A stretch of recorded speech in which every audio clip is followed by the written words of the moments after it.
147개국 대표가 모인 유엔 총회장, 인류 최대의 비밀이 폭로되는 순간입니다. 한국이 지금 전 세계에 전쟁을 막고 있습니다. 네, 실제로 전 세계가 한국의 생존을 빚지고 있습니다. 폴란드가 배치한 한국 무기 170대가 러시아의 진격을 저지하고 있습니다. 이집트, 사우디, UAE가 운용하는 한국 무기 800대가 중동의 균형을 유지하고 있습니다. 그런데 이 모든 시작은 단 두 대에서 비롯됐습니다. 한국, 그런 소국의 무기로 전쟁을 막을 수 있겠나? 강대국들이 조롱하던 시절이 있었습니다. 하지만 요르단 국경에서 벌어진 30분간의 전투가 모든 것을 바꿨습니다. 이 충격적 사건 이후 전 세계 30개국이 한국 무기를 도입했고 지금 이 순간에도 분쟁을 억제하고 있습니다. 한국이 어떻게 세계 평화의 수호자가 됐을까요? 지금부터 그 충격적인 진실이 공개됩니다. 새벽 4시 17분, 시리아 국경에서 불과 3km 떨어진 전진기지에 경보가 울렸습니다. 적 포병부대 이동 감지, 전 포대 즉시 대응 사격 준비. 저는 파리드 알 자와드, 요르단 육군 제3포병여단 대령입니다. 20년간 이 사막을 지켜왔지만 그날 새벽처럼 두려웠던 순간은 없었습니다.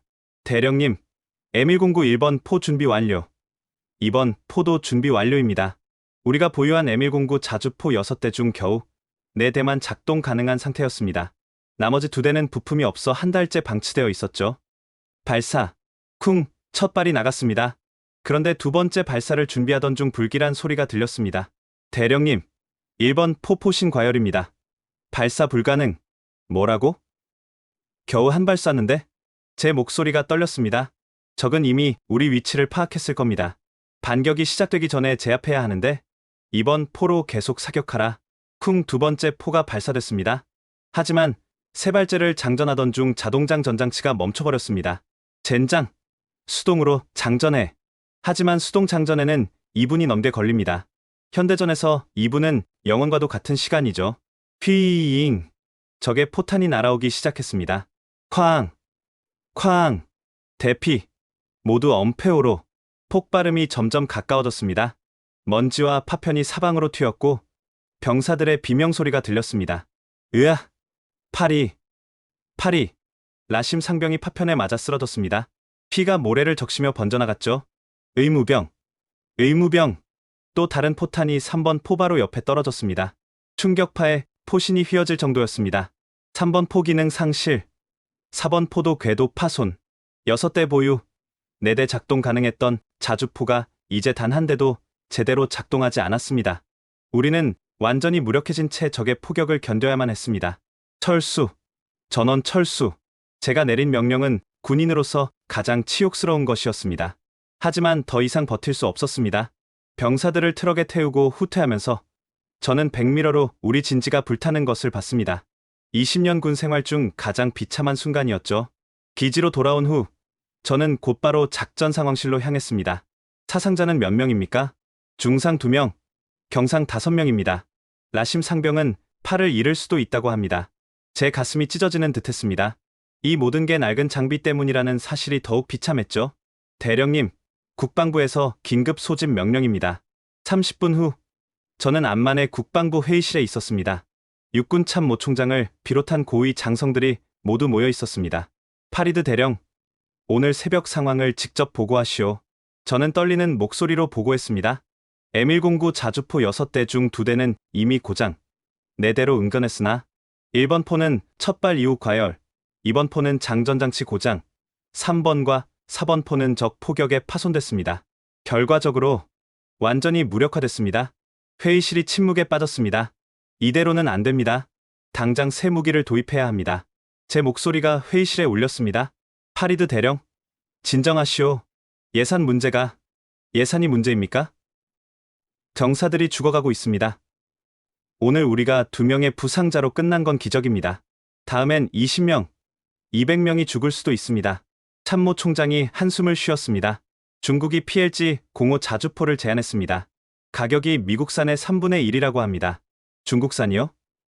신뢰할 수 있습니까? 글쎄요. 하지만 지금 우리가 선택할 수 있는 건 그때였습니다. 회의실 구석에 앉아있던 젊은 소령 하나가 손을 들었습니다. 한 가지 제안이 있습니다. 모든 시선이 그에게 쏠렸습니다. 칼릴 소령, 해외 무기체계 연구 담당관이었습니다. 뭔가? 한국의 K9 자주포입니다. 최근 폴란드가 대량 도입해서 한국이 자주포를 만든다고? 육군 참모 총장이 코웃음을 쳤습니다. 네. 그런데 성능이 정말 놀랍습니다. 얼마나 놀랍길래? 칼릴 소령이 태블릿을 꺼냈습니다. 12초짜리 영상 하나만 보여드려도 될까요? 참모 총장이 손짓했습니다. 회의실 스크린에 영상이 떴습니다. 그리고 그 순간 회의실의 공기가 완전히 바뀌었습니다. 영상 속 K9 자주포가 움직이기 시작했습니다. 정확히 12초 동안 벌어진 일은 이랬습니다. 첫 발 발사, 자동 장전, 두 번째 발사, 다시 자동 장전, 세 번째 발사, 12초 만에 세 발, 그것도 완전 자동으로. 이게 실제입니까? 참모 총장의 목소리가 떨렸습니다. 네.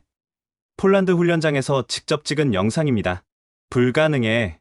우리 M109는 수동으로 해도 1분에 두 발이 한계인데 저도 믿기 어려웠습니다. 하지만 눈앞에 펼쳐진 영상은 거짓말을 하지 않았습니다. 그때 회의실 문이 벌컥 열렸습니다. 국왕의 군사보좌관이 들어왔습니다. 국왕 전하께서 오늘 새벽 전투 보고를 들으셨습니다.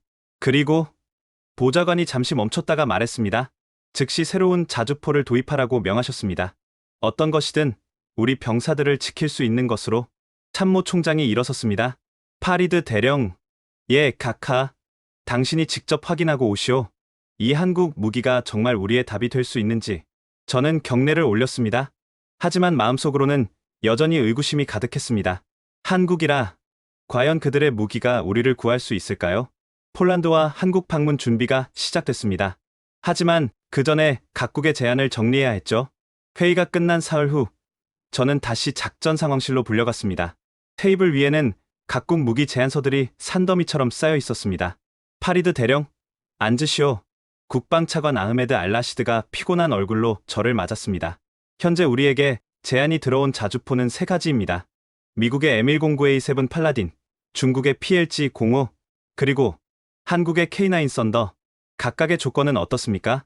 미국 팔라딘은 대당 850만 달러. 우리 예산으로는 6대가 한계입니다. 6대요? 그것도 부족한데. 중국 PLG-05는 대당 280만 달러입니다. 18대까지 가능하죠. 숫자만 보면 중국이 압도적이었습니다. 하지만 차관님, 중국 무기의 신뢰성은 어떻습니까? 파키스탄이 사용 중인데 평가가 엇갈립니다.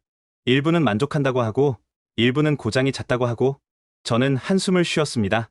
도박을 할 수는 없었죠. 한국은요? K9은 대당 520만 달러입니다. 그런데 차관이 말을 멈췄습니다. 그런데 뭡니까? 한국 측에서 특별한 조건을 제시했습니다. 기술 이전과 현지 정비시설 구축, 그리고 3년간 무상교육 훈련을 포함한다고 합니다. 그럼 실제 비용은? 계산해보니 전체 패키지로는 미국의 절반, 중국보다는 조금 비싼 정도입니다. 그때 칼릴 소령이 들어왔습니다. 차관님, 긴급 소식입니다. 폴란드 국방부에서 연락이 왔습니다. 폴란드? 네. 우리가 K9에 관심이 있다는 소식을 듣고 직접 와서 보라고 초청했습니다. 차관이 저를 바라봤습니다. 파리드 대령, 폴란드로 가시오. 그리고 직접 확인하시오. 하지만 중국과 미국 측도 이미 압박이 시작됐습니다. 중국 대사가 오늘 오후 방문 예정이고 미국 국방부에서도 특사를 보낸다고 합니다. 저는 묵직한 책임감을 느꼈습니다. 이 선택이 우리 군의 미래를 결정할 테니까요. 그런데 차관님, 한국 무기를 도입한 나라가 또 있습니까? 터키, 인도, 호주, 이집트, 노르웨이. 생각보다 많습니다. 이집트도요? 네. 작년에 200대 계약을 했다고 합니다. 이집트아. 그들도 중동 국가인데 한국을 선택했다는 게 의미심장했습니다. 다음 날 아침, 저는 비밀리에 폴란드로 출발했습니다. 바르샤바 공항에 도착하자 폴란드 육군 대령 크쥐스토프 노바크가 기다리고 있었습니다. 파리드 대령님, 환영합니다. 초대해 주셔서 감사합니다. 차로 2시간을 달려 도착한 곳은 폴란드 동부의 거대한 훈련장이었습니다. 그리고 그곳에서 저는 충격적인 광경을 목격했습니다. 54대의 K9 자주포가 일렬로 늘어서 있었습니다. 마치 강철 성벽 같았죠. 이것들이 모두? 네. 지난해 인도받은 것들입니다. 그리고 올해 120대를 추가로 받을 예정입니다. 174대나요? 최종적으로는 670대까지 늘릴 계획입니다. 670대. 믿기지 않는 숫자였습니다. 왜 그렇게 많이? 노바크 대령의 표정이 진지해졌습니다. 러시아 때문입니다. 우크라이나 전쟁을 보면서 깨달았죠. 포병 화력이 얼마나 중요한지. 그가 손짓하자 K9 한 대가 앞으로 나왔습니다. 시연을 보여드리겠습니다. 포수들이 자리를 잡았습니다. 그리고 발사 시작. 쿵, 쿵, 쿵. 믿기지 않았습니다. 정말로 12초에 3발이 나갔습니다. 그것도 완전 자동으로. 어떻게 이게 가능합니까? 자동 장전 시스템입니다. 포수는 그저 버튼만 누르면 됩니다. 고장은 없습니까? 지난 1년간 54대를 운용했는데 심각한 고장은 단 한 건도 없었습니다. 단 한 건도요? 네. 영하 30도에서도 진흙탕에서도 완벽하게 작동했습니다. 그때 또 다른 K9이 움직이기 시작했습니다. 시속 60km로 달리면서도 안정적인 자세를 유지했습니다. 기동 간 사격도 가능합니다. 정지하고 30초 안에 첫 발을 쏠 수 있죠. 30초. 우리 M109는 3분이 걸렸습니다. 포병 레이더와 연동되나요? 물론입니다. 적 포탄이 발사되면 자동으로 역추적해서 30초 안에 반격할 수 있습니다. 이것이야말로 우리에게 필요한 능력이었습니다. 오늘 새벽 같은 상황에서도 즉각 반격할 수 있다는 뜻이니까요. 유지 보수는 어떻습니까? 한국 기술진이 정기적으로 와서 점검합니다. 24시간 한라인도 있고요. 부품 공급도 매우 빠릅니다. 노바크 대령이 저를 건물 안으로 안내했습니다. 거기엔 폴란드 포병들이 시뮬레이터로 훈련 중이었습니다. 한국에서 제공한 훈련 시스템입니다. 실제 사격 없이도 훈련할 수 있죠. 한 병사가 시뮬레이터에서 내렸습니다. 앳된 얼굴이었죠. 이병 마체크입니다. K9 포수입니다. 훈련한 지 얼마나 됐나? 3개월입니다. 3개월. 그것만으로 충분한가? K9은 정말 쉽습니다. 자동화가 잘 되어 있어서요. 노바크 대령이 덧붙였습니다. 우리 병사들이 독일 PZH-2000도 운용해봤는데 K9이 훨씬 쉽다고 합니다. 저는 확신이 들기 시작했습니다. 이것이야말로 우리가 찾던 답인지도 모른다고. 대령님, 한 가지 더 보여드릴 게 있습니다. 노바크 대령이 저를 다른 건물로 안내했습니다. 거기엔 K9 한 대가 분해되어 있었습니다. 정비 훈련 중입니다. 한국 기술자가 직접 가르치고 있죠. 한국인 기술자가 폴란드 정비병들에게 뭔가를 설명하고 있었습니다. 안녕하세요. 저는 한화 방산의 박성태입니다. 반갑습니다. 폴란드 정비병들 수준이 어떻습니까? 매우 우수합니다. 열정도 대단하고요. 한국은 왜 이렇게 적극적으로 기술 이전을 하는 겁니까? 박성태 씨가 미소를 지었습니다. 저희는 단순히 무기를 파는 게 아닙니다. 파트너가 되고 싶은 겁니다. 함께 성장하는 거죠. 그 말이 가슴에 와 닿았습니다. 돌아오는 비행기 안에서 저는 계속 생각했습니다. 한국이라 정말 그들을 믿어도 될까? 하지만 폴란드에서 본 것들이 계속 눈앞에 아른거렸습니다. 그때 전화가 왔습니다. 국방차관이었습니다. 파리드 대령, 어떻습니까? 차관님, 저는 한국을 선택해야 한다고 생각합니다. 확신하십니까? 네. 제 군인 인생을 걸고 말씀드립니다. 알겠습니다. 하지만 아직 넘어야 할 산이 많습니다. 중국과 미국이 가만히 있지 않을 겁니다. 그의 말이 맞았습니다. 진짜 싸움은 이제부터 시작이었죠. 암만 공항에 도착하자마자 저는 곧바로 왕궁으로 소환됐습니다. 국왕이 직접 보고를 듣고 싶다는 것이었죠. 왕궁 상황실에는 이미 군 수뇌부가 모두 모여 있었습니다. 국왕이 직접 회의를 주재한다는 것은 매우 이례적인 일이었습니다. 파리드 대령, 폴란드는 어땠소? 국왕의 목소리는 침착했지만 그 눈빛에는 절박함이 서려 있었습니다. 전하, K9은 저희가 상상했던 것 이상이었습니다. 구체적으로 설명하시오. 저는 심호흡을 하고 말을 이었습니다. 12초에 3발 발사가 가능합니다. 완전 자동 장전으로요. 기동 간 사격도 가능하고 명중률은 98% 이상입니다. 12초에 3발이라. 국왕이 중얼거렸습니다. 전하, 더 중요한 건 신뢰성입니다. 폴란드는 1년간 54대를 운용하면서 단 한 건의 심각한 고장도 없었다고 합니다. 그때 육군 참모 총장이 끼어들었습니다. 하지만 전하, 아직 실전 검증이 부족합니다. 폴란드는 훈련만 했을 뿐이지. 그럼 실전 경험이 있는 무기는 뭡니까? 제가 반문했습니다. 미국 팔라딘은 이라크와 아프간에서. 그래서 가격이 3배나 비싼 거 아닙니까? 우리가 그걸 살 여유가 있습니까? 회의실이 술렁거렸습니다. 국왕이 손을 들어 조용히 시켰습니다. 칼릴 소령. 예, 전하. 그 12초 영상을 다시 보여주시오. 스크린에 다시 영상이 떴습니다. 이번엔 더 자세한 버전이었습니다. K9 자주포가 언덕을 올라가며 움직입니다. 갑자기 정지 신호가 떨어집니다. 포탑이 돌아가며 조준을 시작합니다. 그리고 쿵. 첫 발. 자동 장전 장치가 작동합니다. 2초. 쿵. 두 번째 발. 다시 자동 장전. 2초. 쿵. 세 번째 발. 정확히 12초였습니다. 이게 정말 조작 없는 영상입니까? 국왕이 물었습니다. 네, 전하. 폴란드 국방부가 공식 촬영한 것입니다. 날짜와 시간, GPS 좌표까지 모두 기록되어 있습니다. 국왕이 일어났습니다. 창문 밖을 바라보며 말했습니다. 우리는 작은 나라다. 주변에는 늘 위협이 도사리고 있지. 시리아 내전, 이라크 불안정, 이란의 팽창, 모두가 숨을 죽였습니다. 우리에게 필요한 건 많은 무기가 아니라 확실한 무기다. 적이 공격할 엄두를 내지 못하게 하는 무기. 국왕이 돌아서며 말했습니다. 한국으로 가시오. 직접 보고, 직접 쏴보고, 직접 판단하시오.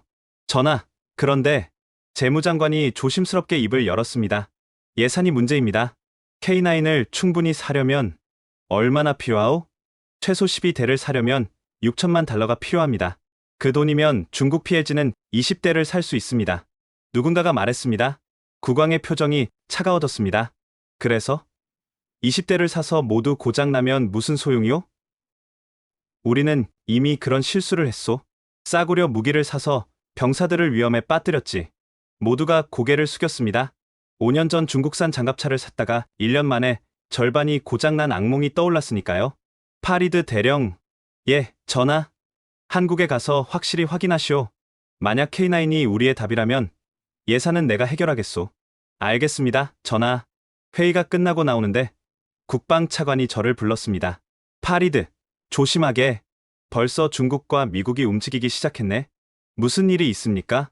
중국 대사가 경제 협력 중단을 암시했고 미국은 군사 원조 재검토를 언급했네. 압박이 시작된 것입니다. 다음 날 저는 서울로 향했습니다. 인천공항에 도착하니 한화 방산팀이 기다리고 있었습니다. 환영합니다. 파리드 대령님. 저는 한화 방산 해외사업본부의 최윤석입니다.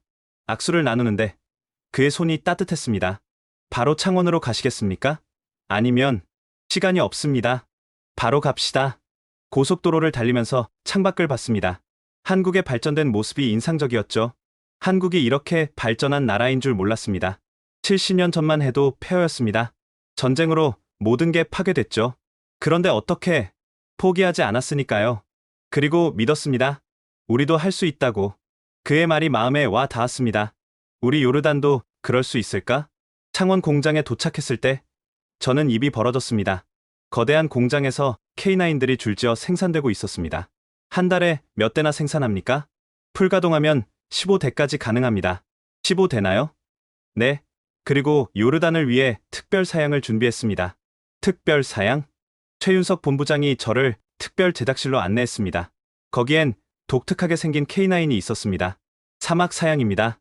엔진 흡기구에 특수 필터를 장착했고 냉각 시스템을 강화했습니다. 섭씨 55도에서도 문제없습니다. 55도요? 네. 실제로 사우디 사막에서 테스트했습니다. 그가 태블릿을 보여줬습니다. 뜨거운 사막에서 K9이 거침없이 움직이는 영상이었죠. 포신 수명은 얼마나 됩니까? 10,000발 이상입니다. 그리고 포신 교체도 2시간이면 충분합니다. 믿기지 않는 스펙이었습니다. 우리 M109는 포신 교체에 하루가 걸렸으니까요.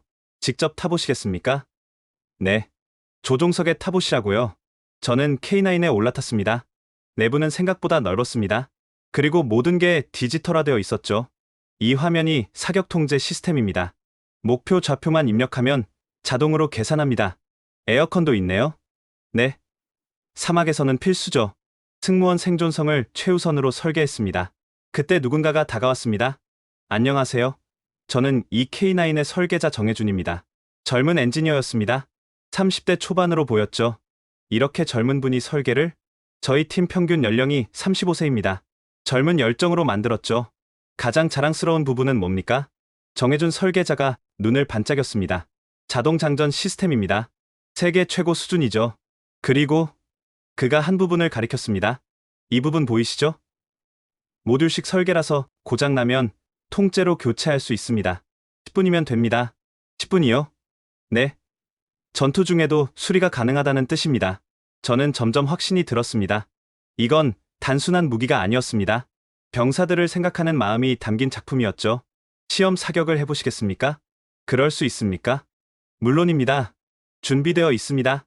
30분 후, 저는 포천 사격장에 있었습니다. K9 한 대가 준비되어 있었죠. 대령님이 직접 발사 버튼을 누르십시오. 저는 조종석에 앉았습니다. 화면에 표적이 보였습니다. 15km 떨어진 산 중턱이었죠. 발사 준비 완료. 저는 심호흡을 하고 버튼을 눌렀습니다. 쿵! 차체가 살짝 흔들렸지만 생각보다 안정적이었습니다. 연속 발사 모드로 전환합니다. 다시 버튼을 눌렀습니다. 쿵! 쿵! 쿵! 정말로 12초 만에 3발이 나갔습니다. 명중 확인. 표적 카메라가 보여준 장면은 놀라웠습니다. 3발 모두 표적 중심 5m 이내에 명중했습니다. 이 정도 정확도라면, 네, 적 포대를 완전히 무력화할 수 있습니다. 저는 확신했습니다. 이것이야말로 우리가 찾던 무기였습니다. K9이야말로 요르단의 미래였습니다. 서울에서 돌아온 직후, 저는 다시 폴란드로 향했습니다. 이번엔 공식 방문이 아닌 극비 임무였죠. 폴란드군이 실제 작전에서 K9을 어떻게 운용하는지 확인해야 했습니다. 새벽 3시, 바르샤바에서 동쪽으로 4시간을 달려 벨라루스 국경 근처에 도착했습니다. 그곳엔 폴란드 제11포병여단이 주둔하고 있었습니다. 파리드 대령님, 다시 뵙게 되어 반갑습니다. 노바크 대령이 저를 맞았습니다. 하지만 이번엔 표정이 달랐죠. 훨씬 긴장되어 보였습니다. 무슨 일이 있습니까? 어제 벨라루스군이 국경에서 도발했습니다. 공포탄을 쐈죠. 그래서요? 우리도 대응 사격을 했습니다. K9으로요. 노바크 대령이 저를 지휘소로 안내했습니다. 거기엔 실시간 상황이 표시되고 있었죠. 보십시오. 이게 어제 상황입니다. 화면에는 열화상 카메라로 찍은 영상이 나왔습니다. 벨라루스 포병부대가 이동하는 모습이 보였죠. 저들이 먼저 도발했습니다. 오후 2시 정각에요. 다음 장면이 충격적이었습니다. 벨라루스 포가 발사되자마자 레이더가 포탄 궤적을 포착했습니다. 그리고 정확히 27초 후 K9이 반격을 시작했습니다. 27초면, 네, 적 포탄이 떨어지기도 전에 우리가 반격한 겁니다. 영상 속 K9은 6발을 연속으로 발사했습니다. 24초 만에요. 결과는요? 벨라루스 포대가 즉시 후퇴했습니다. 그들도 놀랐을 겁니다. 저는 깊은 인상을 받았습니다. 이건 단순한 무기가 아니라 억지력이었죠. 영하 20도에서도 문제 없었습니까? 전혀요. 오히려 더 잘 작동했습니다. 노바크 대령이 저를 밖으로 안내했습니다. 폴란드의 1월은 정말 추웠습니다. 영하 18도였죠. 저기 보십시오. 언덕 너머로 K9 6대가 대기하고 있었습니다. 포신에는 성에가 끼어 있었지만 엔진 소리는 힘찼습니다. 24시간 대기 상태입니다. 언제든 3분 안에 발사할 수 있죠. 그때 한 젊은 포병 장교가 다가왔습니다. 소령 스타니스와프입니다. K9 포대장입니다. K9 성능이 어떻습니까? 솔직히 말씀드리면 너무 좋아서 믿기지 않을 정도입니다. 구체적으로요? 스타니스와프 소령이 자신의 K9으로 저를 안내했습니다. 보십시오. 이게 사격 통제 시스템입니다. 나토 표준과 완벽 호환됩니다. 화면에는 디지털 지도가 떠 있었습니다. 목표 좌표를 입력하면 자동으로 탄도를 계산합니다. 바람, 기온, 습도까지 모두요. 정확도는요? 첫발 명중률이 85%입니다. 수정 사격 후에는 95% 이상이고요. 믿기 힘든 수치였습니다. 러시아 무기와 비교하면 스타니스와프 소령이 웃었습니다. 비교가 안 됩니다. 러시아 2S19M 스타는 분당 1발이 1개입니다. K9은 3발이죠. 3배 차이. 현대전에서 이는 생과 사를 가르는 차이였습니다. 유지 보수는 어떻습니까? 한국 기술진이 정기적으로 와서 점검합니다. 지난주에도 왔었죠. 문제가 있었습니까? 아니요. 정기 점검입니다. 3개월마다 옵니다. 그때 노바크 대령이 무전기를 받았습니다. 뭔가 보여드릴 게 있습니다. 실사격 훈련을 하는데 보시겠습니까? 물론 저는 동의했습니다. 30분 후 우리는 거대한 훈련장에 있었습니다. K9 12대가 일렬로 늘어서 있었죠. 포병 사격 훈련 시작. 첫 번째 K9이 발사했습니다. 그리고 놀라운 일이 벌어졌습니다. 12대가 순차적으로 발사하는데 마치 하나의 유기체처럼 움직였습니다. 첫 번째 포가 발사하고 재장전하는 동안 두 번째 포가 발사하고, 이걸 우리는 타임 온 타겟이라고 부릅니다. 타임 온 타겟? 네, 12대가 각기 다른 시간에 발사하지만 모든 포탄이 동시에 목표에 떨어지게 하는 겁니다. 순간 폭발음이 들렸습니다. 20km 떨어진 표적 지역에서 12발이 동시에 폭발한 것입니다. 이런 식으로 하면 적이 대피할 시간이 없습니다. 훈련하는데 얼마나 걸렸습니까? 한국 교관들이 와서 2주 가르쳐줬습니다. 그게 전부입니다. 2주. 우리 병사들도 그 정도면 충분할 것 같았습니다. 훈련이 끝나고 노바크 대령이 저를 따로 불렀습니다. 파리드 대령님, 솔직한 조언을 드려도 될까요? 물론입니다. K9을 선택하십시오. 저희가 검토한 모든 자주포 중 최고였습니다. 독일 피젯 H2000은 어떻습니까? 성능은 좋지만 너무 복잡합니다. 정비에만 전문가 5명이 필요해요. K9은 2명이면 충분합니다. 프랑스 카이사르는요? 기동성은 좋지만 방호력이 약합니다. K9은 장갑이 두껍죠. 노바크 대령이 진지하게 말했습니다. 그리고 가장 중요한 건 한국의 지원입니다. 지원이요? 저희가 처음 K9을 도입했을 때 한국 기술진 20명이 3개월간 상주했습니다. 밤낮 없이 교육하고 훈련시켰죠. 그 정도로요? 심지어 폴란드 군 식당이 입맛에 안 맞을까봐 한국 요리사까지 데려왔습니다. 저는 웃음이 나왔습니다. 그 정도로 세심하다니. 그들은 단순히 무기를 파는 게 아니었습니다. 진짜 파트너가 되려고 했죠. 다음 날, 저는 더 놀라운 것을 목격했습니다. 폴란드군이 K9을 이용한 새로운 전술을 개발한 것입니다. 우리는 이것을 늑대 사냥이라고 부릅니다. 스타니스와프 소령이 설명했습니다.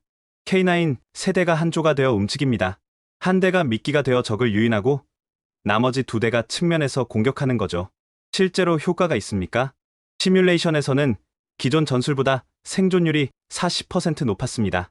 폴란드군은 K9을 단순히 구입한 게 아니었습니다. 그들만의 방식으로 발전시킨 것이죠. 요르단군도 이런 전술을 개발할 수 있을까요? 당연하죠. 사막전에 특화된 전술을 만들 수 있을 겁니다. 제가 떠나기 전날 밤, 노바크 대령이 비공식 만찬을 열어줬습니다. 파리드 대령님, 마지막으로 한 가지 더 말씀드리고 싶은 게 있습니다. 뭡니까? 우크라이나 전쟁을 보면서 배운 게 있습니다. 포병이 전쟁의 신이라는 것을요. 그가 잔을 들었습니다. 그리고 K9은 그 신의 망치입니다. 우리는 건배했습니다. 요르단의 현명한 선택을 위하여 폴란드의 조언에 감사하며 폴란드를 떠나면서 저는 확신했습니다. K9은 단순한 무기가 아니라 게임 체인저였습니다. 그런데 암만에 도착하자마자 불길한 소식이 기다리고 있었습니다. 대령님, 큰일 났습니다. 칼릴 소령이 공항에서 저를 기다리고 있었습니다. 무슨 일입니까? 중국 대사가 최후 통첩을 보냈습니다. PLG 공호를 선택하지 않으면 경제협력을 전면 중단하겠다고요. 그리고 미국도 움직였습니다. 국방장관이 직접 전화해서 압박이 본격화된 것입니다. 하지만 저는 이미 마음을 정했습니다. 그 누구도 우리의 선택을 막을 수 없을 것입니다. 중국과 미국의 압박 소식을 들은 다음 날, 저는 다시 한국으로 향했습니다. 이번엔 국왕의 특별 지시가 있었죠. 파리드 대령, 한국이 진정 우리의 파트너가 될 수 있는지 확인하시오. 무기뿐만 아니라 그들의 진심을 보고 오시오. 인천공항에 도착했을 때 예상치 못한 인물이 기다리고 있었습니다. 파리드 대령님, 반갑습니다. 한화방산 대표이사 김재원입니다. 대표이사가 직접 마중을 나온 것입니다. 직접 오실 줄은 몰랐습니다. 요르단은 우리에게 특별한 파트너가 될 수 있습니다. 당연히 제가 직접 모셔야죠. 그의 눈빛에는 진심이 담겨 있었습니다. 창원으로 가는 길, 김 대표가 뜻밖의 제안을 했습니다.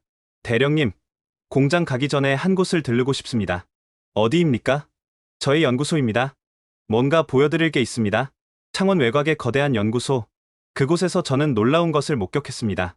이것은 K9A2입니다. 차세대 버전이죠. 아직 개발 중입니다. 앞에 있는 K9은 기존 것과 달랐습니다. 포탑이 더 낮고 전체적으로 더 날렵해 보였죠. 무인 포탑입니다. 승무원이 차체 안에서 모든 걸 조종할 수 있죠. 무인 포탑이요? 네. 생존성을 극대화했습니다. 그리고 김 대표가 한 부분을 가리켰습니다. 하이브리드 엔진입니다. 연료 효율이 40% 향상됐죠. 이런 기술을 공개해도 됩니까? 김 대표가 미소를 지었습니다. 요르단과 공동 개발하고 싶습니다. 공동 개발이요? 네. 사막전에 특화된 버전을 함께 만드는 겁니다. 요르단의 실전 경험과 우리의 기술력을 합치는 거죠. 이건 단순한 무기 거래를 넘어선 제안이었습니다. 연구소를 둘러보는 동안 젊은 연구원들의 열정이 인상적이었습니다. 저희 평균 연령이 32세입니다. 선임연구원 박지훈이 자랑스럽게 말했습니다. 이렇게 젊은 팀이 K9을 만들었다고요? 네. 전기 때문에 도전할 수 있었습니다. 기존 상식에 얽매이지 않았죠. 한 연구원이 다가왔습니다. 저는 사막 환경 전문가 이수진입니다. 요르단 버전 개발을 맡고 있죠. 벌써 시작했습니까? 네. 3개월 전부터요. 요르단 사막의 모래 성분까지 분석했습니다. 그 정도로 자세히요? 이수진 연구원이 데이터를 보여줬습니다. 요르단 동부 사막 모래는 입자가 특히 곱습니다. 일반 필터로는 막을 수 없죠. 그래서 특수 나노 필터를 개발했습니다. 테스트는 했습니까? 사우디 사막에서 했습니다. 섭씨 58도에서 72시간 연속 작동시켰는데 문제 없었습니다. 저는 감동했습니다. 우리가 요청하기도 전에 이미 준비하고 있었다니. 다음날 창원 공장에서 더 놀라운 것을 봤습니다. 대령님을 위해 특별히 준비했습니다. 최윤석 본부장이 안내한 곳에는 독특한 색깔의 K9이 있었습니다. 요르단 사막 위장색입니다. 그리고 차체에 아랍어로 뭔가 써 있었습니다. 알라드, 천둥이라는 뜻이죠. 네, 요르단군이 K9에 붙일 만한 이름을 생각해봤습니다. 이런 세심함이라니. 시승해 보시겠습니까? 네, 물론입니다. K9에 올라탄 순간 놀라운 것을 발견했습니다. 계기판이 아랍어로 되어 있네요. 네, 요르단군을 위해 완전 현지화했습니다. 음성 명령도 아랍어로 가능합니다. 아스랴, 발사라고 아랍어로 말했습니다. 제가 아랍어로 명령하자 시스템이 반응했습니다. 타으디르, 이스티아다드, 준비 완료라고 아랍어로 답했습니다. 기계 음성도 아랍어였습니다. 이 정도 현지화는 처음 봅니다. 저희는 진심입니다. 요르단군이 완벽하게 사용할 수 있어야 하니까요. 포천 사격장으로 이동해서 실사격을 했습니다. 이번엔 더 까다로운 조건이었죠. 이동 표적 사격을 해보겠습니다. 시속 40km로 움직이는 표적을 향해 K9이 포신을 돌렸습니다. 발사, 쿵, 첫발 명중, 연속 발사, 쿵, 쿵, 쿵. 세 발 모두 이동 표적에 명중했습니다. 명중률 100%입니다. 저는 할 말을 잃었습니다. 이동 표적에 이런 정확도라니. 그날 저녁 김재원 대표가 특별한 자리를 마련했습니다. 한국 전통 음식을 준비했습니다. 하지만 할랄 인증을 받은 곳에서요. 세심한 배려에 다시 한번 감동했습니다. 식사하면서 김 대표가 진지하게 말했습니다. 대령님, 저희는 단순히 무기를 팔고 싶은 게 아닙니다. 그럼요? 진정한 동반자가 되고 싶습니다. 함께 성장하고 함께 발전하는. 구체적으로 어떻게요? 김 대표가 서류를 꺼냈습니다. 첫째, 요르단에 정비창을 건설하겠습니다. 현지에서 모든 정비가 가능하도록. 비용은요? 저희가 투자하겠습니다. 요르단은 장소만 제공하면 됩니다. 둘째, 요르단 기술자 30명을 한국으로 초청해서 6개월간 교육시키겠습니다. 모든 비용은 저희가 부담하고요. 셋째, 향후 5년간 요르단과 공동으로 사막전 특화 자주포를 개발하겠습니다. 이건 거의 믿기 힘든 조건이었습니다. 왜 이렇게까지 하십니까? 김 대표의 눈빛이 깊어졌습니다. 한국도 한때 무기를 구걸하던 나라였습니다. 6.25 전쟁 때 유엔군이 도와주지 않았다면 저희는 사라졌을 겁니다. 그래서 이제는 저희가 도울 차례입니다. 특히 요르단처럼 어려운 안보 환경에서 싸우는 나라를. 그의 말에 진심이 느껴졌습니다. 다음 날 저는 한화 직원들과 더 많은 시간을 보냈습니다. 저는 애프터 서비스 팀장 강현우입니다. 애프터 서비스요? 네. K9을 판매한 모든 나라에 전담팀이 있습니다. 24시간 핫라인으로 연결되죠. 실제로 얼마나 빨리 대응합니까? 작년에 인도에서 긴급 콜이 왔습니다. 몬순폭우로 K9 한 대가 진흙에 빠졌죠. 그래서 12시간 만에 저희 팀이 현장에 도착했습니다. 그리고 3시간 만에 구조했죠. 인도까지 12시간이요? 네. 저희는 약속을 지킵니다. 생산 라인을 둘러보는 동안 한 작업자가 다가왔습니다. 저는 조립팀 김민재입니다. 15년째 K9을 만들고 있죠. 자부심이 있으십니까? 당연하죠. 제가 만든 K9이 세계 각국에서 나라를 지키고 있잖아요. 그가 자랑스럽게 말했습니다. 특히 요르단에 가는 K9은 더 신경 써서 만들 겁니다. 왜요? 중동은 환경이 혹독하잖아요. 한치의 오차도 용납할 수 없죠. 품질 검사장에서 만난 여성 엔지니어도 인상적이었습니다. 저는 품질관리팀 박서연입니다. 여성 엔지니어가 많네요. 네. 저희 회사 엔지니어의 30%가 여성입니다. K9의 품질 비결이 뭡니까? 집착입니다. 나사 하나도 10번 검사합니다. 10번이나요? 네. 전쟁터에서는 나사 하나가 생명을 좌우할 수 있으니까요. 마지막 날, 저는 뜻밖의 초대를 받았습니다. 한국 육군 K9 부대를 방문하시겠습니까? 김 대표의 제안이었습니다. 철원의 최전방 부대, 북한과 대치하는 최전선이었죠. 여기가 진짜 K9의 고향입니다. 부대장인 박철수 대령이 맞아줬습니다. 실전 배치된 K9이 몇 대나 됩니까? 이 지역에만 50대가 있습니다. 전국적으로는 1300대가 넘죠. 1300대요? 네. 북한 포병에 대응하기 위해서입니다. 그가 저를 관측소로 안내했습니다. 멀리 북한 지역이 보였죠. 저기 보이는 산 너머에 북한 포병이 있습니다. 만약 그들이 발사하면 K9이 대응하는 거군요. 네. 30초 안에 반격합니다. 실제로 그런 일이 있었습니까? 박 대령이 고개를 끄덕였습니다. 2010년 연평도 포격 때 K9이 즉각 반격했습니다. 북한도 놀랐을 겁니다. 실제 전투 경험이 있는 무기, 이것이야말로 진짜 검증이었죠. K9 승무원들과도 대화를 나눴습니다. 저는 포수 하준영 중사입니다. K9 어떻습니까? 제 생명을 맡길 수 있는 무기입니다. 그의 대답에는 확신이 가득했습니다. 가장 좋은 점은 뭡니까? 속도입니다. 적보다 빨리 쏘고 빨리 움직일 수 있죠. 떠나기 전 박 대령이 의미심장한 말을 했습니다. 요르단도 어려운 안보 환경이라고 들었습니다. 네. 사방이 위협입니다. 그럼 K9이 답입니다. 우리가 증명했으니까요. 한국을 떠나면서 저는 확신했습니다. K9은 단순한 무기가 아니었습니다. 한국의 기술과 정신, 그리고 진심이 담긴 작품이었죠. 그런데 암만에 도착하자마자 폭풍이 기다리고 있었습니다. 암만 공항에 도착한 순간부터 분위기가 심상치 않았습니다. 국방부 차량 3대가 대기하고 있었고 칼릴 소령의 표정은 어두웠습니다. 대령님, 상황이 심각합니다. 중국 대사가 국왕을 직접 만나겠다고 요청했고 미국 국방차관이 내일 암만에 도착합니다. 둘 다 K9 때문이겠군요. 네. 압박 수위가 높아지고 있습니다. 국방부로 가는 길, 칼릴 소령이 브리핑을 했습니다. 중국은 경제 카드를 꺼냈습니다. 요르단이 중국산 무기를 사지 않으면 20억 달러 차관을 취소하겠다고요. 20억 달러. 미국은 더 직접적입니다. F-16 부품 공급을 재검토하겠답니다. 우리 공군의 주력기는 F-16이었습니다. 부품이 끊기면 공군력이 마비되는 거죠. 국방부 도착 후 곧바로 긴급회의가 열렸습니다. 국방장관 주재였습니다.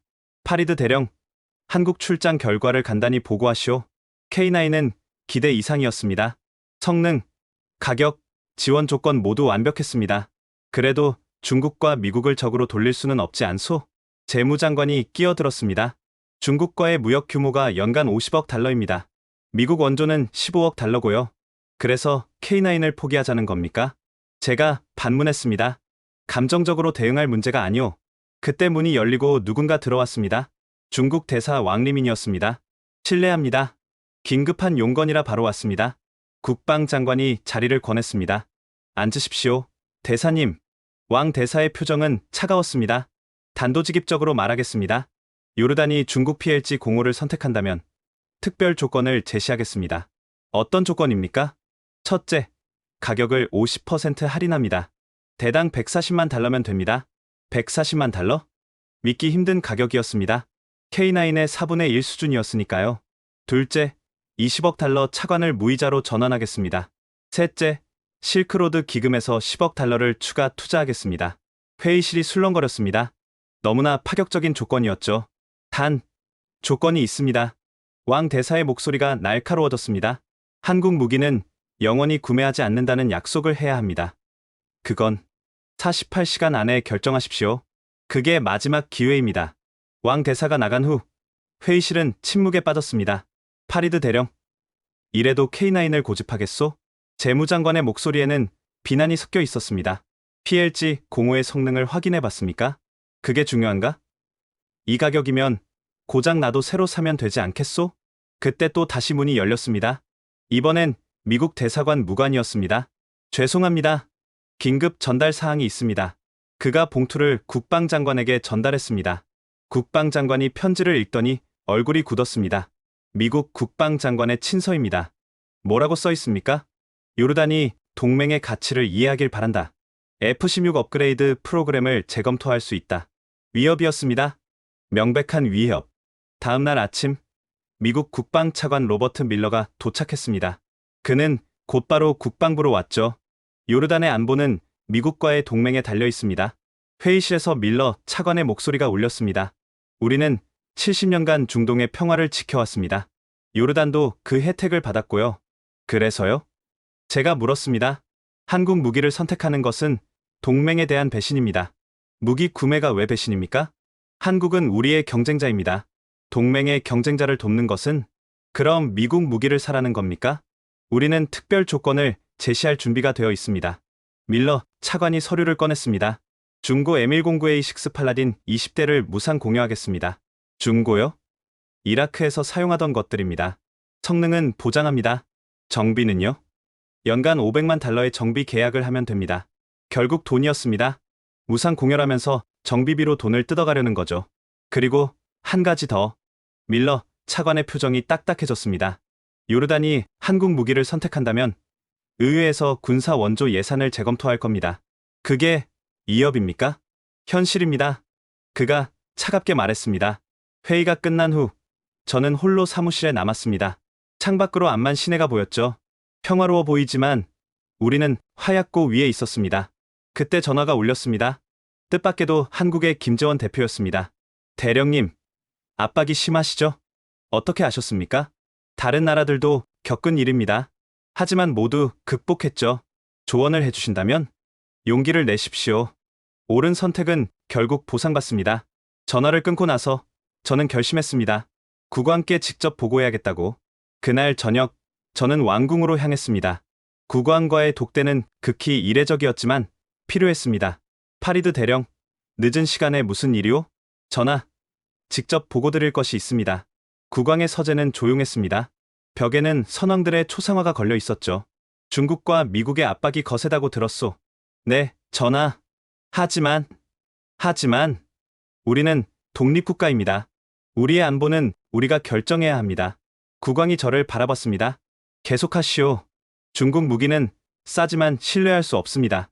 미국 무기는 좋지만 너무 비싸고 무엇보다 그들은 우리를 통제하려 합니다. 그래서 한국이 답이라는 거요? 네, 전하. 한국은 우리를 존중합니다. 파트너로 대하죠. 저는 한국에서 찍은 영상을 보여드렸습니다. K9의 성능, 한국 기술진의 열정, 그들의 진심이 담긴 영상이었죠. 흥미롭군요. 국왕이 말했습니다. 전하, 한 가지 더 있습니다. 뭐요?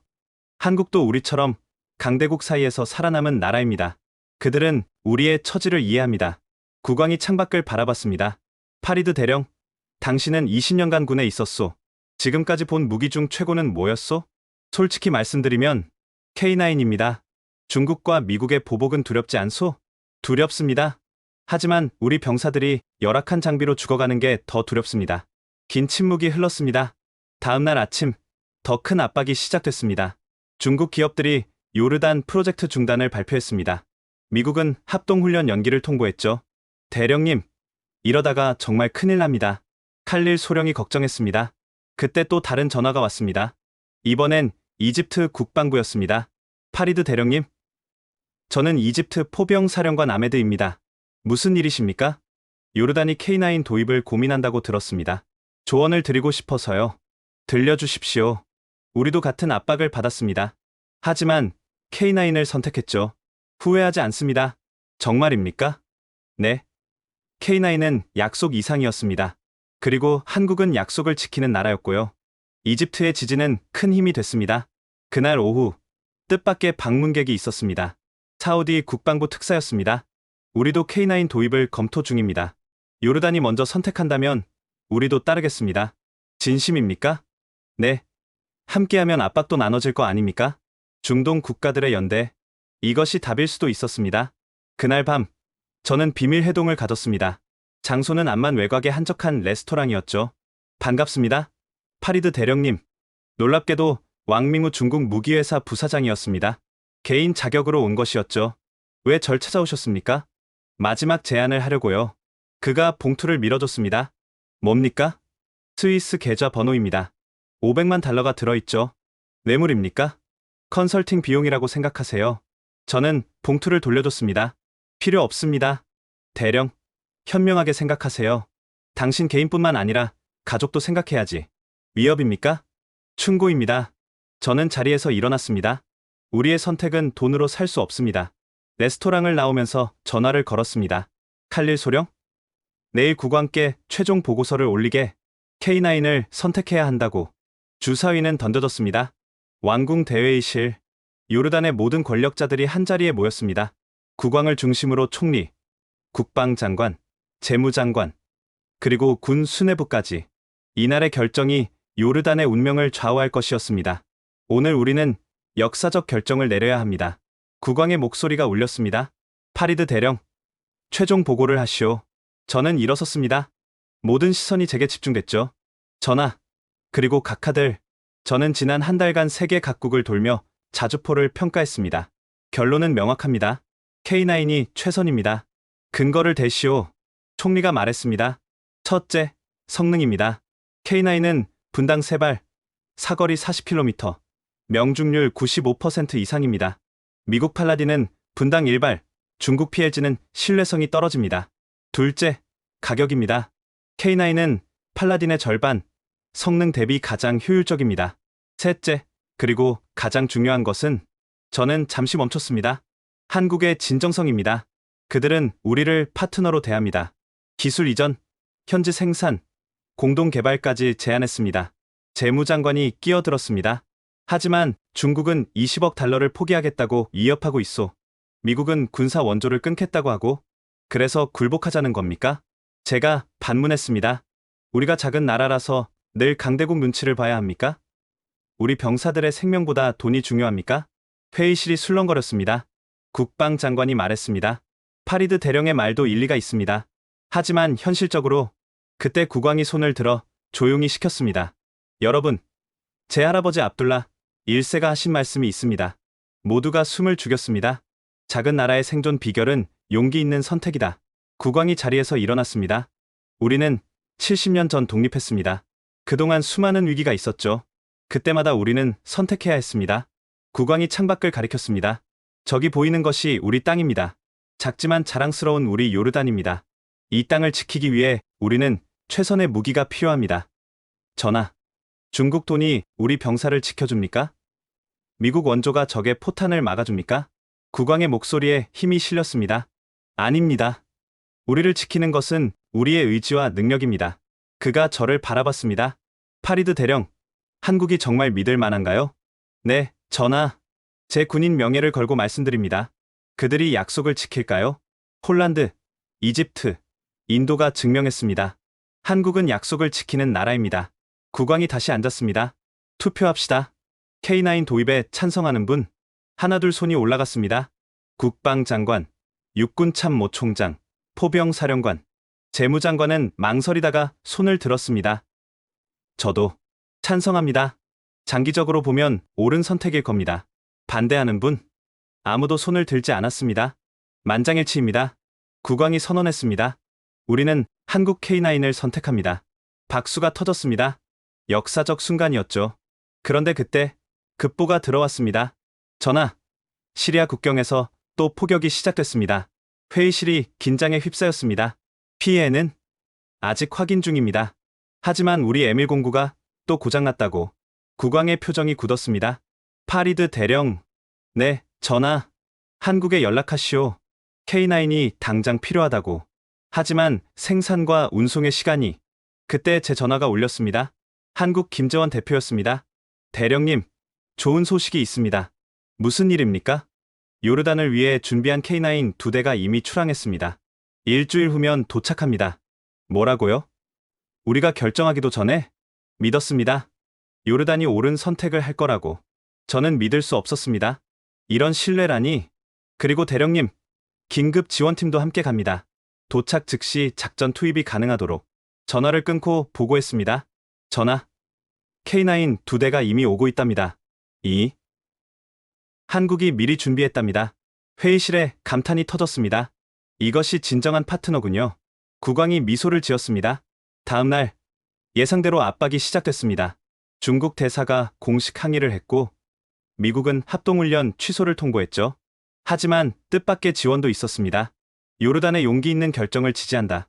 사우디가 공식 성명을 냈습니다. 우리도 K9 도입을 적극 검토하겠다. UAE도 가세했습니다. 중동 국가들의 자주적 선택을 환영한다. 이집트까지 중동의 연대가 시작된 것입니다. 사흘 후 더 놀라운 일이 벌어졌습니다. 대령님, 터키에서 연락 왔습니다. 칼릴 소령이 뛰어왔습니다. 터키. 네. 우리와 함께 K9을 도입하자고 합니다. 공동 구매하면 가격도 낮출 수 있고 압박도 분산된다고.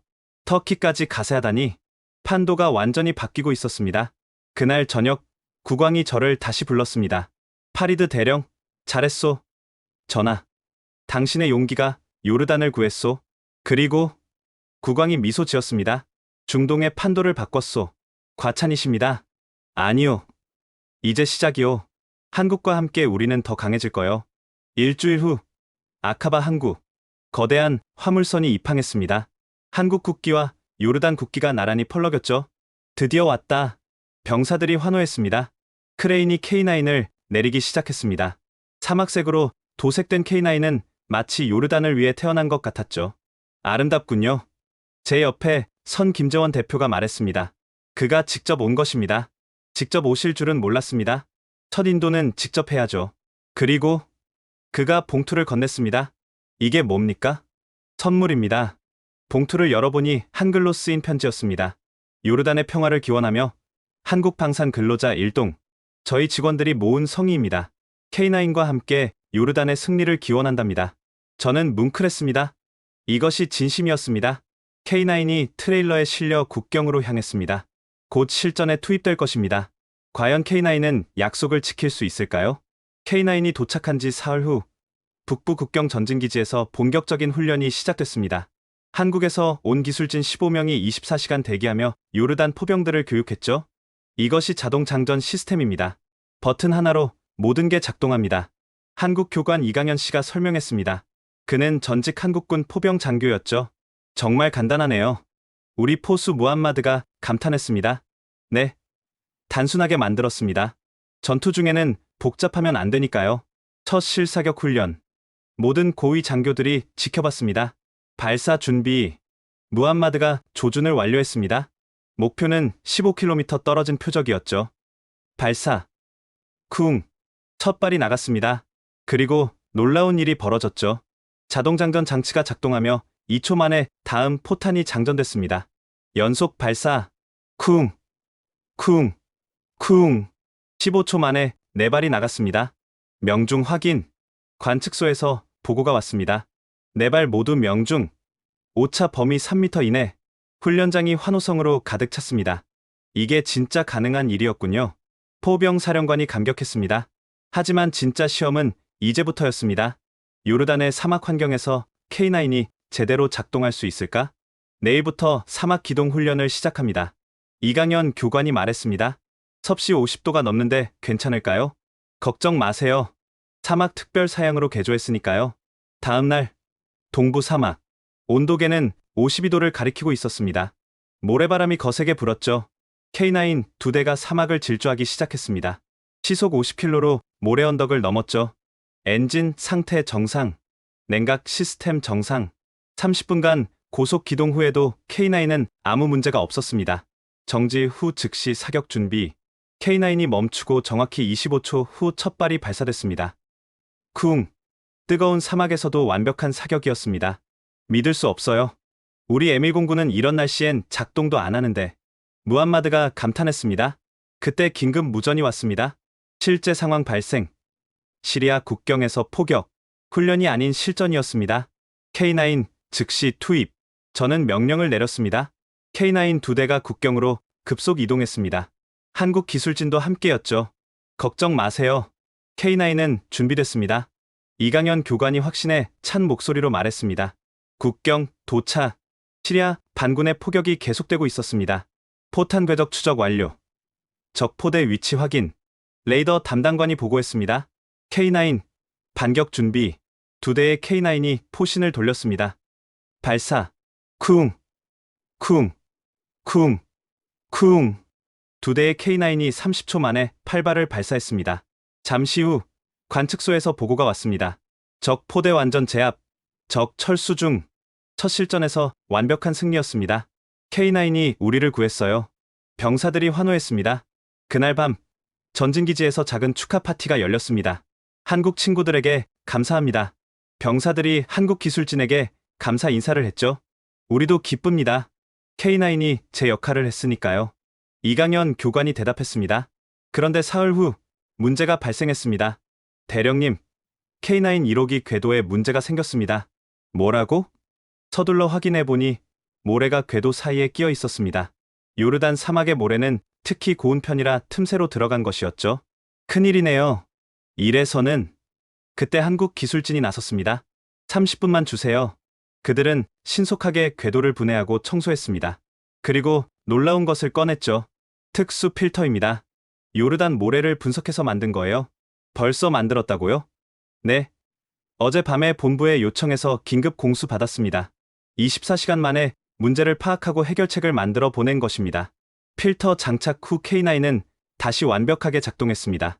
2주 후 요르단 전군 지휘관 회의가 열렸습니다. K9 성과를 보고하시오. 국왕이 직접 주재했습니다. 2주간 실전 및 훈련 투입 결과 발사 포탄 342발, 명중률 96%, 고장 1건이었습니다. 고장도 24시간 내에 해결됐습니다. 병사들 반응은 만장일치로 만족합니다. 특히 자동화 시스템 덕분에 피로도가 크게 줄었다고 합니다. 국왕이 만족스러운 표정을 지었습니다. 추가 도입을 검토하시오. 네, 전하. 그런데 그때 놀라운 제안이 들어왔습니다. 전하, 한국에서 특별 제안이 왔습니다. 무엇이오? 요르단의 K9 정비센터를 건설하겠답니다. 중동 전체를 담당하는 허브로요. 그게 우리에게 무슨 이익이? 일자리 500개가 생기고 기술 이전도 받을 수 있습니다. 그리고 중동 국가들이 K9 정비를 위해 요르단으로 와야 합니다. 우리가 중동 방산 허브가 되는 거죠. 국왕의 눈이 빛났습니다. 훌륭하군. 진행하시오. 한 달 후 더 큰 시험이 왔습니다. 대규모 시리아 반군이 국경을 넘으려 한다는 정보가 입수됐습니다. 병력 약 2,000명, 박격포와 로켓포로 무장했습니다. K9을 전진 배치하라. 이번엔 K9 2대로 막아야 했습니다. 새벽 3시, 적이 움직이기 시작했습니다. 적 박격포 발사 확인. K9, 즉시 반격. 어둠 속에서 K9의 포염이 번쩍였습니다. 쿵, 쿵, 쿵. 열화상 장비로 보니 적진이 혼란에 빠졌습니다. 위치 변경. K9이 신속하게 이동했습니다. 그리고 다른 위치에서 다시 포격. 적은 포격이 여러 곳에서 온다고 착각했을 겁니다. 적 후퇴 중. 30분 만에 전투가 끝났습니다. K9 2대가 2,000명을 막은 것입니다. 기적이에요. 병사들이 환호했습니다. 이 소식은 빠르게 퍼졌습니다. 요르단 K9, 시리아 반군 2,000명, 격퇴. 국제 언론이 대서특필했습니다. 작은 나라의 큰 선택. 한국 무기. 중동의 게임 체인저. 각국에서 문의가 쇄도했습니다. 대령님, 레바논에서 연락 왔습니다. K9 시연을 보고 싶다고요. 이라크도 관심을 보입니다. 모로코에서도. 요르단이 중동 K9의 쇼케이스가 된 것입니다. 45일. 단 45일 만에 K9은 요르단을 변화시켰습니다. 그리고 이제 본격적인 실전 투입이 시작될 차례였습니다. K9이 완전 작전 능력을 갖춘 지 2달 후 진짜 시험이 찾아왔습니다. 이란 지원을 받는 시아파 민병대가 이라크를 거쳐 요르단 동부 국경을 위협하기 시작한 것입니다. 적 병력 약 5,000명, 중화기로 무장했습니다. 48시간 내 공격 가능성이 높습니다. 작전 상황실에서 긴급 브리핑이 진행됐습니다. 우리 병력은 국경 수비대 800명입니다. 6대1. 불가능한 싸움이었습니다. K9을 투입한다. 제가 결정했습니다. 단 2대로요? 2대면 충분합니다. 저는 확신이 있었습니다. 지난 2달간 K9이 보여준 능력을 믿었으니까요. 전진 관측소. 새벽 2시. 적 이동 시작. 거리 25km. K9. 사격 준비. 무함마드가 조준을 시작했습니다. 옆에는 한국 교관이 대기하고 있었죠. 침착하세요. K9을 믿으세요. 이강현 교관의 조언이 든든했습니다. 거리 20km. 사거리 진입. 발사. 쿵. 첫 발이 발사됐습니다. 정확히 12초 후. 쿵. 쿵. 쿵. 연속 3발이 더 나갔습니다. 명중. 적 선두 차량 파괴. 적이 혼란에 빠졌습니다. 어디서 포격이 오는지 모르는 상황이었죠. 위치 이동. K9이 신속하게 이동했습니다. 1분 후 다른 위치에서 다시 포격. 적이 분산되고 있습니다. 적은 여러 곳에서 공격받는다고 착각한 것입니다. 30분간 K9 2대가 번갈아가며 72발을 발사했습니다. 적 후퇴 중. 완전 철수합니다. 5,000명이 도망친 것입니다. K9 2대에게서. 믿을 수 없어요. 관측소의 병사들이 감탄했습니다. 이게 바로 화력의 힘입니다. 이강현 교관이 설명했습니다. 정확하고 빠른 포격은 적에게 공포를 줍니다. 숫자보다 더 중요한 게 화력이죠. 이 전투는 전설이 됐습니다. 2대의 K9이 5,000명을 막다. 중동 전체가 충격에 빠졌습니다. 다음 날 예상치 못한 전화가 왔습니다. 파리드 대령님? 이스라엘 포병 사령관입니다. 이스라엘이 연락해온 것입니다. K9 성능이 인상적입니다. 혹시 정보 공유가 가능할까요? 적대국도 아니지만 친하지도 않은 이스라엘이 먼저 손을 내민 것입니다. 검토해보겠습니다. 일주일 후 더 큰 소식이 왔습니다. 대령님, 나토에서 연락 왔습니다. 나토가요? 요르단 K9 부대를 나토 합동훈련에 초청한답니다. K9 덕분에 요르단이 국제 무대에 서게 된 것입니다. 그런데 진짜 하이라이트는 한 달 후에 벌어졌습니다. 중동 최대 방산 전시회인 아이덱스 2024. 두바이에서 열린 이 행사에 요르단이 K9과 함께 참가했습니다. 요르단 부스에 인파가 몰리고 있습니다. 각국 군 관계자들이 K9을 보기 위해 줄을 섰습니다. 실전 검증된 K9을 직접 보고 싶습니다. 사우디 국방차관이 찾아왔습니다. 시리아 반군 5,000명을 막았다는 게 사실입니까? 네. 정확히는 K9 2대가 막았습니다. 놀랍군요. 우리도 즉시 도입을 검토하겠습니다. UAE, 쿠웨이트, 오만, 바레인까지 모든 걸프 국가들이 관심을 보였습니다. 그때 한국 부스에서 김재원 대표가 발표를 했습니다. K9의 중동 버전을 공개합니다. 요르단과 공동 개발한 K9 데저트입니다. 무대 위로 새로운 K9이 올라왔습니다. 요르단과 한국이 함께 만든 걸작이었죠. 섭씨 60도에서도 작동하고 모래 폭풍에도 견딥니다. 그리고 김 대표가 저를 무대로 불렀습니다. 요르단의 실전 경험이 반영됐습니다. 파리드 대령이 직접 설명하겠습니다.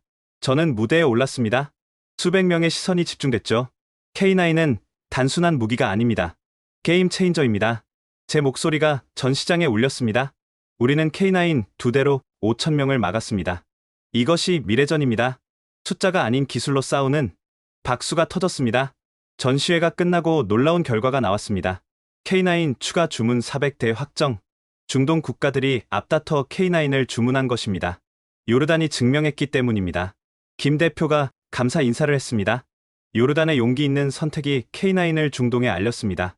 그날 밤 두바이의 호텔에서 작은 축하연이 열렸습니다. 건배. 한국과 요르단 팀이 함께 잔을 들었습니다. 파리드 대령님, 제안이 있습니다. 김 대표가 말했습니다. 요르단을 중동 K9의 중심으로 만들고 싶습니다. 훈련센터, 정비센터, 그리고 생산시설까지. 생산시설이요? 네. K9 부품을 요르단에서 생산하는 겁니다. 진짜 파트너가 되는 거죠. 이것은 단순한 무기 거래를 넘어선 것이었습니다. 산업협력이자 기술 동맹이었죠. 감사합니다. 하지만 우리가 그럴 능력이 있습니다. 요르단 엔지니어들을 만나봤는데 매우 우수했습니다. 충분히 가능합니다. 한국의 신뢰, 그것이 우리를 더 강하게 만들었습니다. K9이 중동에 돌풍을 일으킨 지 6개월, 암만 외곽의 거대한 공사가 시작됐습니다. 한국 요르단 합작 K9 생산 공장이었죠. 2년 안에 완공됩니다. 연간 K9 부품 100세트를 생산할 수 있습니다. 한화방산 중동 사업본부장이 설명했습니다. 요르단이 진짜 방산 국가가 되는 거군요. 국왕이 감격했습니다. 공장 착공식에는 중동 각국 대표들이 참석했습니다. 사우디 왕세자, UAE 국방장관, 이집트 육군 참모 총장까지. 요르단이 중동 방산의 중심이 되고 있습니다. 사우디 왕세자가 축사를 했습니다. K9 300대를 주문합니다. 그리고 정비는 모두 요르단에서 받겠습니다. UAE가 이어졌습니다. 우리도 200대를 추가 주문합니다. 결국 이날 하루에만 K9 800대가 주문됐습니다. 금액으로는 40억 달러가 넘는 규모였죠. 믿을 수 없는 일이 벌어지고 있습니다. 저는 감격에 겨워 중얼거렸습니다. 한 달 후, 더 놀라운 일이 벌어졌습니다. 파리드 대령님, 미국에서 연락 왔습니다. 미국이요? K9 기술을 배우고 싶다고 합니다. 압박하던 미국이 이제는 배우겠다고 나선 것입니다. 중국도 마찬가지입니다. 기술 협력을 제안했어요. 세상이 완전히 바뀌었습니다. 그리고 가장 극적인 순간은 국제 방산 포럼에서였습니다. 올해의 게임 체인저상은 요르단 K9 부대, 요르단이 세계 무대에서 인정받은 것입니다. 시상식 무대에 오르면서 저는 지난 1년을 돌아봤습니다. 시리아 국경에서 패배하던 우리가 이제는 중동 최강의 포병 전력을 갖게 됐습니다. 소감을 말씀해 주세요. 사회자가 마이크를 건넸습니다. 작은 나라도 올바른 선택을 하면 큰 변화를 만들 수 있다는 걸 보여줬습니다. 그리고 저는 객석의 한국 팀을 바라봤습니다. 진정한 파트너를 만났기에 가능했습니다. 한국, 감사합니다. 박수가 터졌습니다. 스탠딩 오베이션이었죠. 시상식 후 김재원 대표가 다가왔습니다. 대령님, 우리가 함께 만든 기적입니다. 아니요, 한국이 만든 겁니다. 아닙니다. 요르단의 용기가 만든 거예요. 우리는 서로를 바라보며 웃었습니다. 6개월 후 요르단 K9 훈련 센터가 문을 열었습니다. 중동 각국에서 포병들이 훈련받으러 왔습니다. 요르단이 K9 전문가니까요. 사우디 포병 장교가 말했습니다. 여기서 배워야 제대로 쓸 수 있습니다. 요르단이 선생이 된 것입니다. 그리고 1년 후 한국 요르단 공동개발 K9A3 데저트 스톰이 공개됐습니다. 세계 최고의 사막전 자주포입니다. 무인 포탑, 하이브리드 엔진, 그리고 요르단의 실전 경험이 모두 담긴 걸작이었죠. 첫 구매자는 요르단입니다. 50대 주문합니다. 국왕이 선언했습니다. 이제 요르단은 K9의 고향이나 다름없었습니다. 마지막으로 가장 감동적인 순간을 소개하겠습니다. 작년 요르단 독립기념일, 암만 시내에서 거대한 퍼레이드가 열렸습니다. K9 20대가 위풍당당하게 행진했습니다. 시민들의 환호가 터졌죠. 저게 우리의 방패야. K9 만세. 한 어린이가 K9 모형을 들고 있었습니다. 커서 K9 조종사가 될 거야.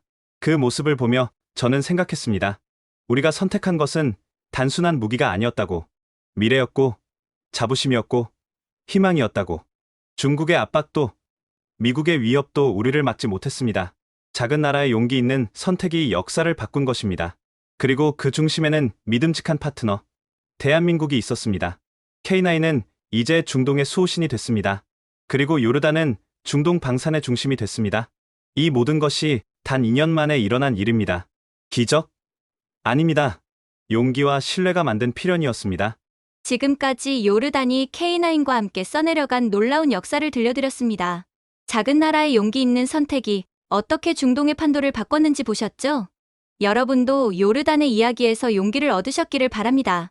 한국의 기술력과 진정성이 세계에 알려지도록 이 영상을 공유해주세요. 구독과 좋아요도 잊지 마시고요. 다음에도 더 놀라운 이야기로 찾아뵙겠습니다. 지금까지 감동편지함이었습니다. 감사합니다.